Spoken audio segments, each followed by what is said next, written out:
Saat seorang perawat jadi korban pemukulan oleh keluarga pasien di ruang ICU di Rumah Sakit Umum Daerah Kota Kendari. Aksi kekerasan dilakukan pelaku lantaran tak terima keluarganya meninggal usai mendapat perawatan di rumah sakit. Akibat dari kejadian itu, perawat yang menjadi korban pemukulan alami gangguan pendengaran.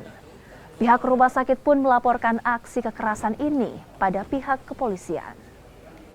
Hasil EKG-nya sudah menandakan bahwa pasien telah meninggal dunia. Dan pada saat itu sudah jelas kami sama keluarga bilang pasien sudah meninggal dunia. Dan kami untuk meminta izin, khususnya saya, untuk kepada keluarga pasien untuk melepas alat-alat yang ada pada pasien. Kemudian setelah itu saya membersihkan alat dan melepas alat-alat yang ada pada tubuh pasien.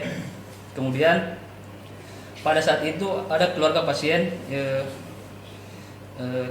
anak-anak pasien yang sedang memeluk mamanya.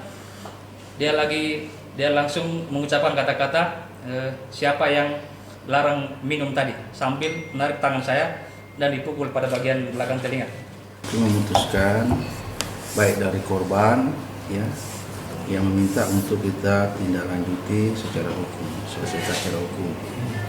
Artinya kita akan laporkan di pihak berwajib. Itu yang kesimpulannya tadi kita rapat. Jadi pihak korban dan kita semua di sini sepakat untuk melaporkan supaya menjadi pelajaran berikutnya untuk tidak berulang-ulang kejadian semacam ini.